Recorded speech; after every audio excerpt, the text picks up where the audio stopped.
Hello, everyone, and welcome to The Invisible Industry. This episode's going to be a little different than our usual fare. Earlier this year, we released our 10th episode of the series, and later this year, we'll celebrate the 4th anniversary of the podcast. Because of this, and because more than a few of us have been influenced by our childhoods in the 70s, 80s, and 90s, we decided this would be the best time to do a clip show. This episode should serve as a great entry point for those of you who are new to the podcast, and should serve as a great refresher for those of you who've been with us since the beginning. If you'd like to see more of the podcast, all episodes are still available on YouTube, wherever you get your podcasts, or even on the NARA website. So please sit back, relax, and enjoy some of our greatest hits.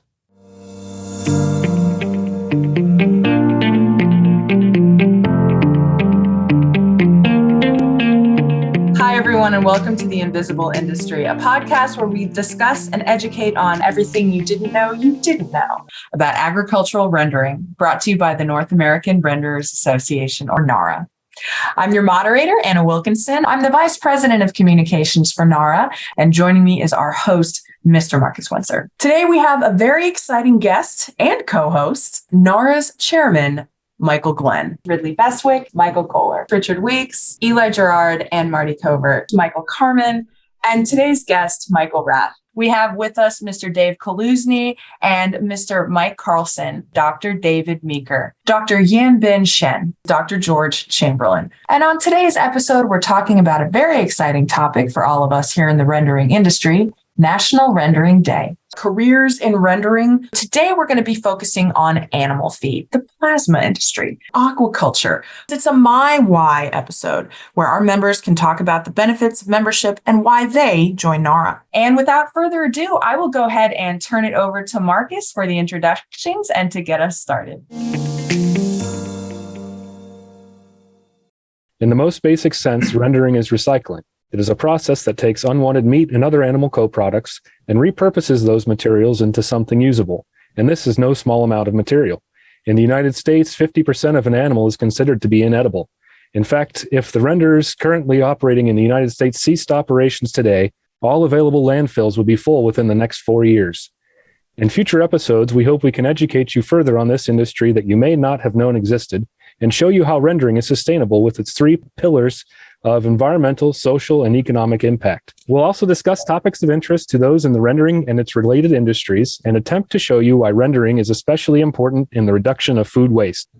But the fact that we've progressed so much, it's allowed us to tell our story and to be proud of it. Because look what we're doing. I mean, we're repurposing used kitchen grease, going into biofuels. All the trim and the bones from supermarkets are being recycled and repurposed into usable products. The dairy cattle are picked up. If not, they'd have to go to a landfill. We recover hides for the leather industry. And that material, because it's organic, like I said earlier, has allowed us to play in the organic farming market, which is a very, very high ticket in the state of California. Everybody's into organic out here now. Hey, Marty, I've got a question for you. I know you were the one that recommended Canine Companions to NARA. Can you maybe talk about that a little and also touch on NARA's involvement and our partnership with them over the years? Richard, thank you for asking. And yes, I was the one that recommended it. 6 years ago, I was invited to an auction that was to benefit Canine Companion in California, and was incredibly impressed with the organization. While I was there, I contacted the vice chairman of the convention committee, who is in California, and said, hey, next year, when they have this, you need to come. This is just an amazing event. His response was, why can't we do something like that? So that's how it all got started. We have had, since then, an auction every year and raised over $120,000 for the organization. And we hope to be able to continue it. Many of my favorite moments actually happened during the team training process and during the matching process. But I did think of actual kind of a follow-up story that really struck a chord with me. So as trainers, we definitely are very proud of the dogs that we train. but we also are incredibly supportive of all the dogs that graduate, like our teammates, any dog that goes on, we're just happy that they're out there, in their working role. There did happen to be a team that came through a team training, and they got matched with a dog that I had trained on my string. And part of our follow-up is that I think it was in like the first month they had, they first had an email, and then it was a phone call, and then we had another little email follow-up. And so within the first maybe 1 or 2 months, I got an email from this skill companion team. So that's that 3-part team where it was a mother facilitator, the dog, and the daughter. And the mom had emailed me for some training tips. And basically the Easter was around the corner, and they always do an Easter egg hunt with their family. And their daughter would always look for just 1 or 2 eggs, and then would either get frustrated or lose interest. So the mom asked if there was a way that they could have their dog actually carry the Easter basket for the daughter. And so I emailed them back with a training strategy of, here's what we're going to start with. We're going to have, just holding the basket for a couple of seconds. And then we're going to build up duration. And then once the dog can hold it for, a minute or 2, we can start adding eggs in, because that's going to change the picture. And so the mom worked on this for a couple of weeks. She emailed back with like where she got stuck a little bit. We had a little bit back and forth. And then, a few weeks went by, and I got an email with some pictures of this dog walking around the yard carrying an Easter basket. And the daughter and the dog team did the entire Easter egg hunt, found all of the eggs, didn't give up, didn't get frustrated. And it just kind of shows that there's the impact that these dogs can have. It's in ways that you wouldn't even think about sometimes. So it's pretty awesome. So that's probably one of my favorite stories. Big differences is methyl ester is a different molecule than petroleum diesel. Renewable diesel is the same molecule as diesel.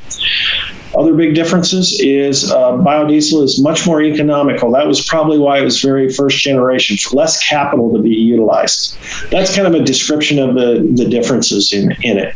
But both low emission products that have similar benefits to the environment. One question I have that's come up, a lot of people talk about carbon footprints and that sort of thing. So what do you think it's going to be, the conversation here in the future? So we see that with some of our major suppliers and even some smaller suppliers that are inquiring to understand what their opportunity is for maybe selling the story to their consumers, what they're doing as far as recycling and reducing their carbon footprint. They look to companies that are returning their products back to the market to understand, so that they can build that story for the younger generation that wants to understand how much carbon footprint is being reduced. I can honestly say we're being asked those questions. We can't quite get to the numbers currently, but at some point in time, those numbers will have to start flowing through, and there'll have to be an understanding of how do we calculate those numbers on a basis so that everybody's on the same, if you want to say it, same basis, so that it's more understandable for the consumer and everybody's on the same playing field. Every public company is getting asked more and more to report on this or develop metrics for it. And that's really a reflection of the younger consumer in my mind today, as they want choices, and they want choices that make them feel good when they purchase something. And I think that's really a growth that we're seeing in the renewable fuels is, when you go to the meat counter, there's choices: organic meat, Wagyu beef, grass-fed, et cetera. And I think they want the same choices at the pump a little bit, so to speak, when they fill up. And so we're seeing that demand across the board. From it's consumer-driven, now it's moving to Wall Street, hedge funds, et cetera. There's even a few hedge funds that are out there that prefer to only invest in environmentally friendly companies or sustainable companies. So the word sustainability has different definitions to a lot of people. And Mike's absolutely correct. We've got to get some uniformity to really pull this through the entire system as we go forward here. I would say that we're not in the embryo stages, but the infant stages of that as an industry. Back in the early 1960s, the NRA, as it was known at that time, the National Renderers Association, as Mike said, decided it needed a full-time effort devoted to research. And they wanted research not just on the rendered products themselves, but on rendering practices and new uses for rendered products. Officially, on June 20th, 1962, at the Edgewater Hotel in Chicago, a meeting took place to incorporate the Fats and Proteins Research Foundation. Then later that year, on October 23rd in San Francisco at the NRA's annual convention, the organizational meeting took place to name officers and a research committee. Robert Fleming of the National Byproducts Company was named its first president, and Dean Speck of NRA became its secretary-treasurer. The 9-member research committee at that time included none other than Fred Blispinghoff, who would one day take over as president of FBRF after a long career with National Byproducts. To jumpstart the new organization, the NRA kicked in $145,000 in seed money. The balance came from renderers' contributions. Research funding in the 1960s was about $250,000 a year, which in today's dollars would be $2.5 million. Now, during that time, research ranged from dehydration of saturated fats to odor abatement projects to the use of animal fats for waterproofing concrete to modifying proteins into structural plastics. Even the use of rendered products as herbicides were researched. The foundation continues to demonstrate successes in a lot of its current work. There are many projects being worked on different ways to improve wastewater treatment, as an example. This is such an important area for the rendering industry, as the options for disposal is becoming a bigger risk factor for our industry. Another project is that of utilization of rendered products to clean polluted soils. Soil contamination is a serious environmental issue, and the use of animal proteins has a great deal of potential in mitigating this issue. This project is headed up by Dr. Finneran. Dr. Meeker, I believe you've got some expansion you could do on some additional projects. Yeah, thanks, Mike.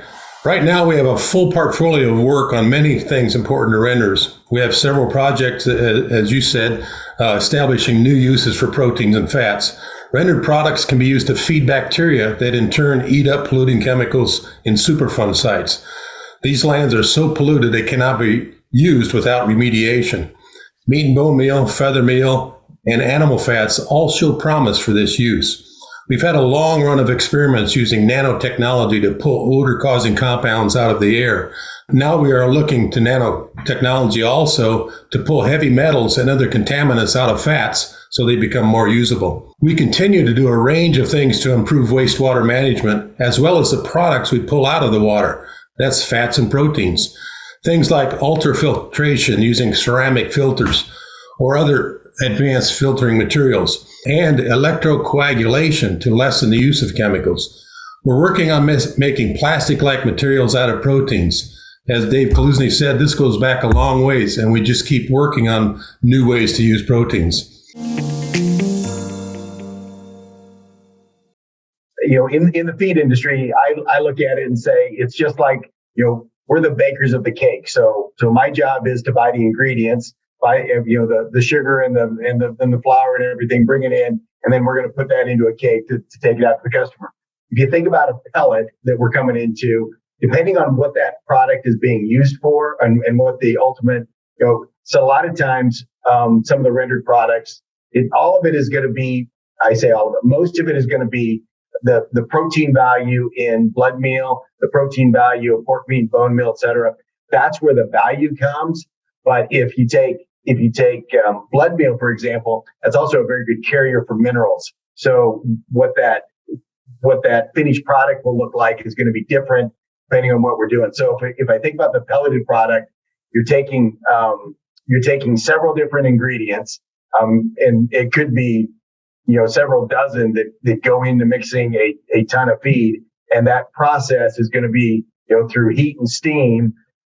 It's going to mix for a time frame, and then it's going to be put into a pellet. And so you're not going to be able to distinguish anything in that pellet, individually. It's going to be, it might have wheat middlings in it, might have some soybean meal in it, might have some, but into that least cost formulation, that pellet's going to come to meet the formulation specs to the customer. And then that pellet is going to be delivered to the customer.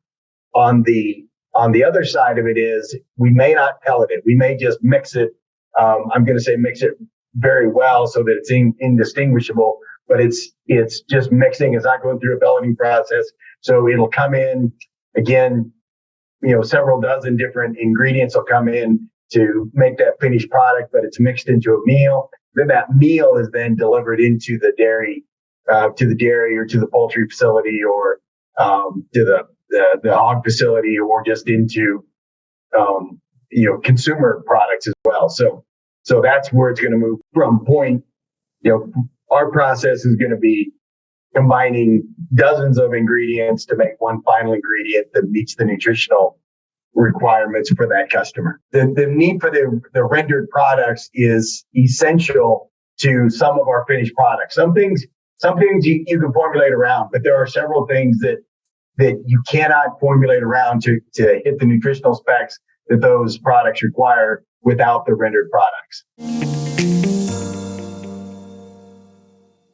But can you tell us why it was so important to you to have National Rendering Day so close to Earth Day? Yeah, I'm, one to think about a lot of things like that. And I kind of really think that when you think about it and the contributions that the rendering industry makes to the earth, in terms of minimizing greenhouse gases and organic reduction in landfills, and our contribution to biofuels, is that it really adds to the whole point of Earth Day. And by us being next to, either before or after, it really shows and highlights our contribution to that day that everybody around the whole world celebrates and promotes, good things to our environment. So I thought it was worthy that we're kind of in the same general vicinity of Earth Day so we can celebrate it at the Earth time. Now, I tend to exaggerate, but when you break it right down, without rendering, you have a lot of things going wrong with the Earth and its climate. So why not put National Rendering Day right next to Earth Day? Well, I think the day is good for member companies to celebrate what they do. As I said earlier, many years ago, we were known as the invisible industry. So we did all this important work that most people didn't know about behind the scenes, and created a lot of very good products for different industries, and also it was good for the environment. And so it's a day for our companies who are in the community, because our companies are part of the community and give back to the community, and we're employing people out of the community. It's a day for those people to take credit for what they're doing. But the community, in a broader sense, I think for us, it's a day of just telling what we do, and education and letting people know that we're this industry that exists that's actually a critical part of the food supply chain. If a rendering plant shuts down, the slaughterhouse shuts down. And so as long as there's meat production, we are a very needed industry and a very valuable industry. One aspect of National Render Day that we didn't think about is that it was more than national. And we're the North America Renders Association. So we have rendering in, we represent renders in North America, which includes Canada. And so our Canadian friends also celebrated the day. And Anna put out social media posts that were very popular. And our friends around the world, Australia, New Zealand, also celebrated that day, halfway around the world. So perhaps a dream looking forward would be that this is more of an international day than a national day. Plasma, it is a food and feed ingredient, right? It comes from the blood. It is a high protein and highly functional protein ingredient for food and for feed. From a nutritionist standpoint of view, as I'm a nutritionist, there's essentially, I think, two very unique feature about this product, which is the first one is it has very high protein and highly digestible, right? And that will help, if you think about the pet and pet food application from the product, it will increase their digestibility and lower their GI issues. The second point of this product is it also has functionalities. There are biologically functional proteins in the product.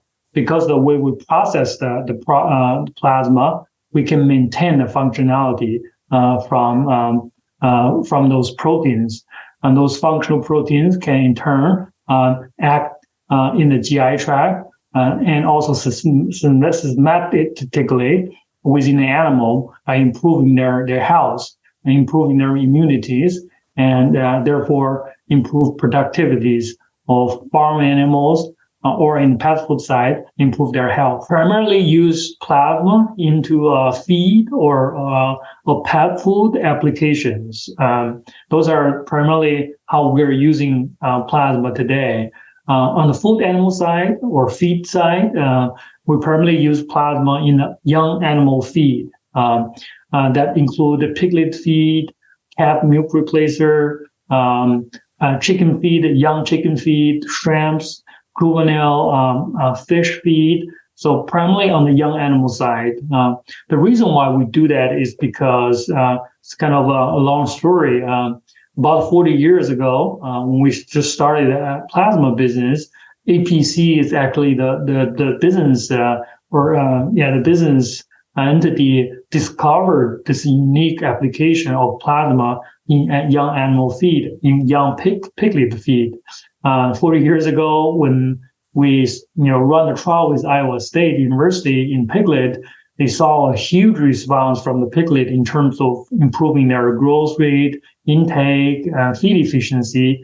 And they went on stage, shared this news with the scientific community at that time, where at that time nobody really believed them because the response are so big.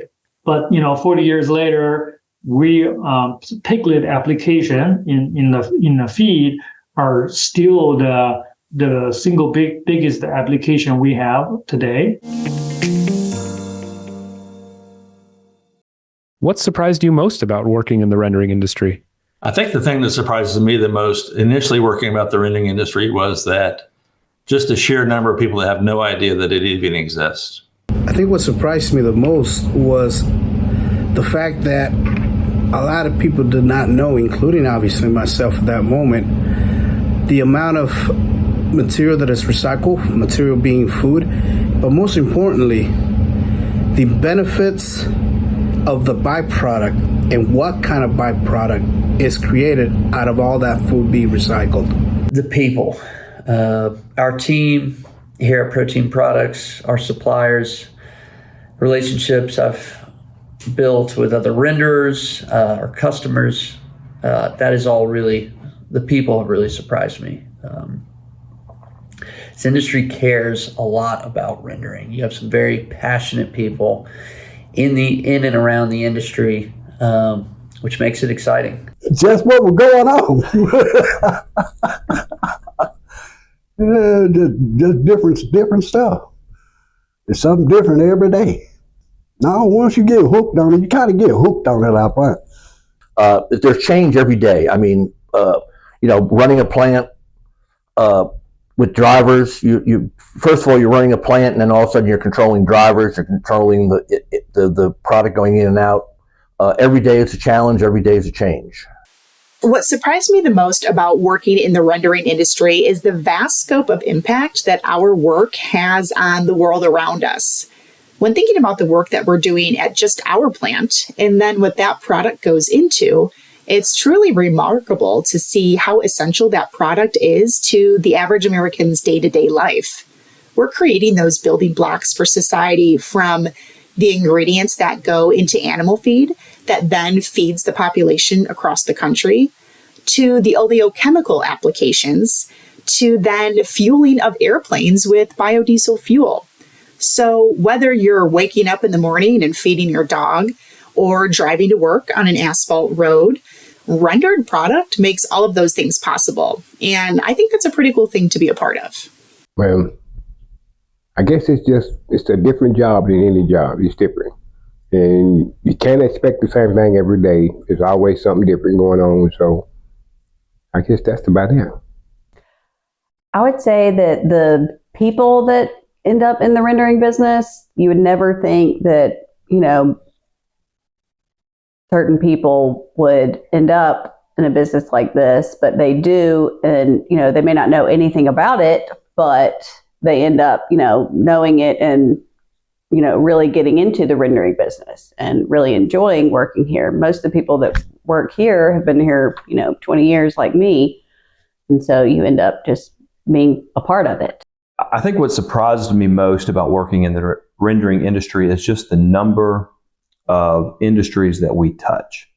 We really get involved in so many facets of the economy, which makes it exciting. It leads to a lot of diversification of what we do and what someone like me is able to get involved in. But anywhere from our fleets, we have such large fleets, and managing drivers, fleet safety, to the environmental side of the business, to the sales side and the product quality. It's just we touch a lot of different industries. I think what surprises me the most about the rendering industry is what all is actually rendered. Not knowing anything about rendering when I first started, I never given much thought to the inedible parts of the animals that we eat. So knowing that roughly about 50% of the animal is inedible, it's awesome that nothing goes to waste. A lot didn't surprise me much coming here, because my first job, I was an insurance agent, and we had a couple of byproducts plants that we insured, had to go on site for them. So I think mostly the part that surprises me about this is how much the public doesn't know about us. We kind of operate in the background, and therefore we're in our own little world, a bubble, so to speak. But when the whole world is moving around us, they don't really see what we do, but we can see how what we do affects everything. So that was really surprising, I guess. The feed conversion tends to be lower in the aquatic organisms.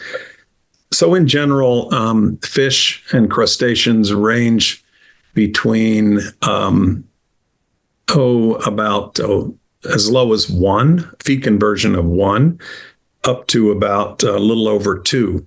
And of course, on the terrestrial side, cattle can be 8 to 10 on the feed conversion. Pigs can be around 3, and poultry around 2.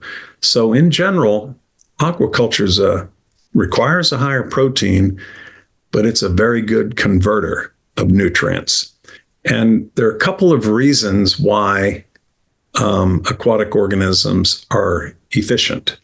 One is they live in the water and they don't attempt to maintain their own body temperature.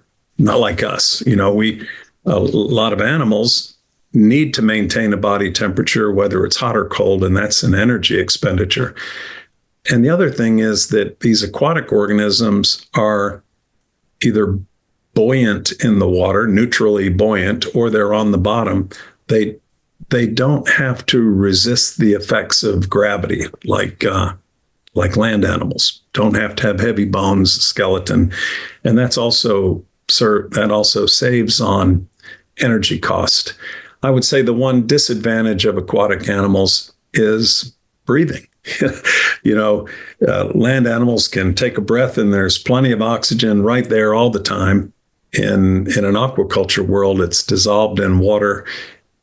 It's a little more difficult to get, and there can be local imbalances where there can be shortages of oxygen in the water for a period of time. So anyway, some advantages and disadvantages, but as a general rule, higher protein requirements, but better feed conversion. The interesting, unique part of seafood is the fats. Unlike terrestrial foods, aquatic foods have long chain fatty acids, and two of them in particular we hear a lot about. They're both very important. One of them is called EPA, eicosapentaenoic acid. This is a long chain fatty acid that's very good for the heart. It greatly reduces heart attacks, and the more we eat, the less susceptible we are to heart failure. And the other one is DHA, docosahexaenoic acid, and it's one that's very good for the brain and also for prenatal development. This expectant mothers are encouraged to have more DHA in their diet because it improves the IQ and the dexterity of their future child. And so EPA and DHA, they ultimately come from the algae in the oceans, and then they're accumulated through the food chain into the seafood that we eat. And so it's very important that we get those nutrients to improve our health, and seafood's just a great source for that. Top two perks. Well, I do have to say that the October meeting is always a huge perk. It's a great opportunity not only to have more of a relaxing sales trip, so to speak, but also, again, there are a lot of socializing opportunities, other side trips and things like that. So that's a huge perk for me, absolutely. And then just the friendships that I've developed as well that, always good to connect with some colleagues that I've met through NARA. I would definitely echo that. The conversations you have in the relaxed environment, it's not high pressure. It's probably one of the biggest perks. We joke a lot about the golf outing where there's no stress. It's more fun than anything. And that leads to a lot of great conversations over lunch or breakfast, the following days and the following years. So that really is the biggest piece. I think that echo that we keep giving is that, in those relationships, whether you meet people who are peers in your industry, suppliers to your industry, or, people who are in other industries who might be able to direct you one way or the other, that has led to some great business conversations. And that helps us to go in different directions. And you don't get that opportunity to kind of network in a sphere that maybe you're not the expert in, but that you could be able to contribute in ways that, tomorrow that you're not doing today. Two perks, obviously being the networking that we have at the conventions and all the other the spring meetings and other get-togethers, even virtually. Because every time we do get together, when I brought up the sense of camaraderie, that's what it is. And I enjoy every time I get to see these folks on this call and others that weren't on this call on this go around. But it's always enjoyable, and we always learn from each other. And the other thing is too, I would say, the other perk being support when issues arise. At least from a personal experience, I will say, well, not necessarily personal experience, something that I learned prior to me coming to rendering was that at a time that we had containers stuck at a port, and it was either France or Belgium, that we contacted NARA, and we had a group of them.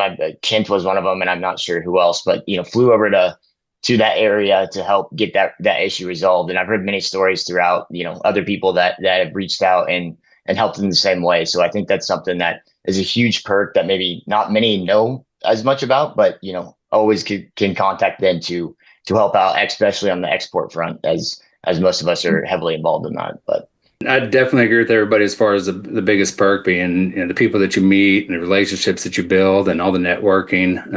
But for me, there's also a big perk that it really just comes with the knowledge I've gained. I mean, as I've already mentioned, I came into it without really knowing a whole lot about rendering and the entire industry. And so really being able to come in and get involved and learn quite a bit. I've gone from not knowing anything about it to looking forward to the next issue of Render Magazine to read it cover to cover.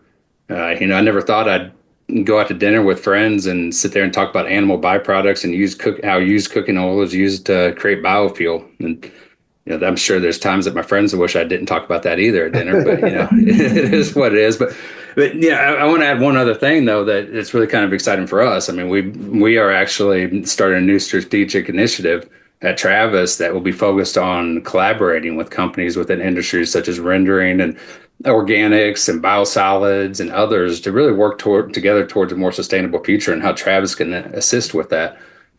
This is kind of a little bit of a sneak peek, but I say that because, this initiative really is because of us attending NARA. If it wasn't for going to NARA and really getting involved and learning it, we wouldn't have the excitement, not just me personally, but our company, to really say, hey, what can we do out there to help make a difference?